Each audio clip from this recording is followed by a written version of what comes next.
It's Italy versus England in the Euro 2020 final, plus Messi and Neymar face off against each other as Argentina then take on Brazil for the Copa America crown. That and more coming up in the next few minutes, as I'm your host, Matt Froelich. You are the OneFootballers, and this is the Daily News.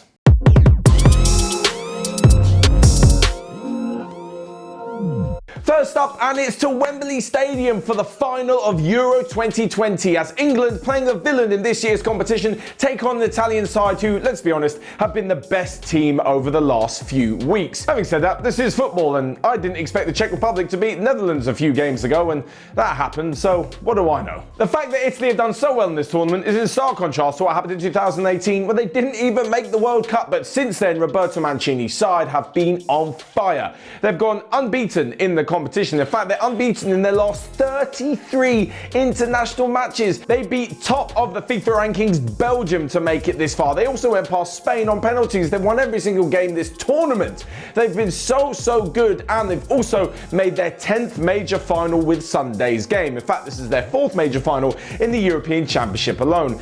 I think it's this that is really going to help Italy. Mentally, they are just there. They know how to deal with these finals, with the pressure. They know how to navigate big matches and even bigger occasions. They've got experience as a nation, but they've also got experienced players, experienced managers who have won so many things over such elongated careers, especially with the likes of Chiellini and Bonucci at the back, and of course Mancini is the manager as well.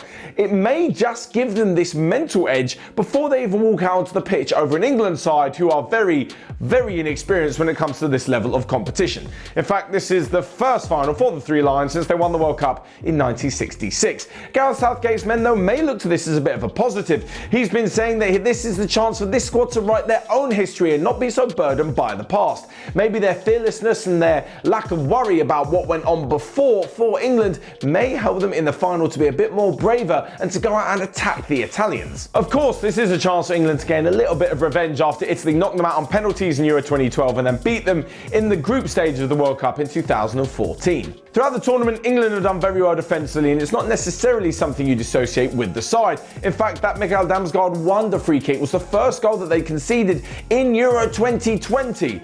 Despite this though, Italy take brilliant defending to the next level. They've also ridiculously quick on the counter-attack, and they've got a midfield three who boss the ball but also dictate the tempo and the pressing when they don't have the ball as well.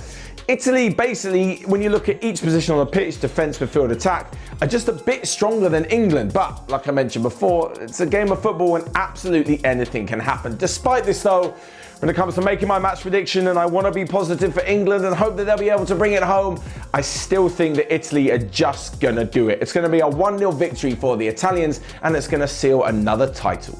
And moving on from this, depending on where you are, whether it's Saturday night or very early Sunday morning, the Copa America will come to a close as well with the final in the Maracanã between Argentina and Brazil. Now, Brazil at the moment looking to take home their 10th title, and honestly the fact that it's on home soil and the fact they've been playing so well and they've got a player known as Neymar in the side pretty much makes them favourites. Of course, we'll get onto Lionel Messi in just a little bit, but when you look at the history as well, surely this will be Brazil's tournament to take home. Alongside him, they've also got Lucas Paqueta and Casemiro, who have been brilliant in midfield, and Marquinhos' performances, along with the last few years at PSG, really give him a good chance of claiming to be the best centre-back in the world. That is a rather strong debate, but you guys can let me know in the comment section down below. Having said that, on the other side, there is Argentina, and of course, Lionel Messi has been on fire. In fact, Argentina has scored 11 goals at this tournament. Messi's got 4 goals, 5 assists and 2 pre-assists, which is the pass to the player who then assists the goal, meaning he's had a hand in all 11 goals. But it's not just Lionel Messi. There's the midfield trio of Paredes, Lo Celso and De Paul as well, who have all been very exciting and brought some fast attacking football to the Argentinian side.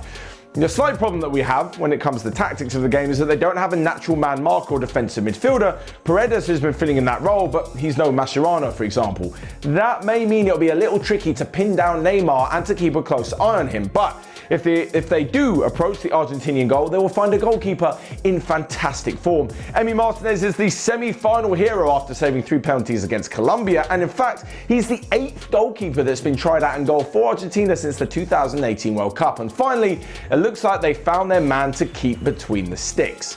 The thing is, for Argentina, I'm not sure they're favourites because they just have not won a major competition since 1993, and it'll be so difficult for them to get over the fact that they've lost quite a few finals since then. In fact, for Lionel Messi himself, if you take away the Olympic gold medal, he's lost the final in 2007 in the Copa America, the 2014 World Cup, and the 2015 and 16 Copa America finals. This could realistically be his last Copa America appearance, and I'm sure he and the team will want to win it for him. In fact, if he does win it, does that mean he's got the strongest claim for the Ballon d'Or this season? Nah, maybe. So like I mentioned, history will tell you that Argentina, who have not beaten Brazil in Brazil since 1998, will fall at the final hurdle, and I think that's the way it's going to go in a very close game that Brazil will win 2-1. So there you have my predictions. You guys let me know yours in the comment section down below. Check out everything else we've got going on OneFootball, and until next time, enjoy both finals this weekend, and I will see you guys later.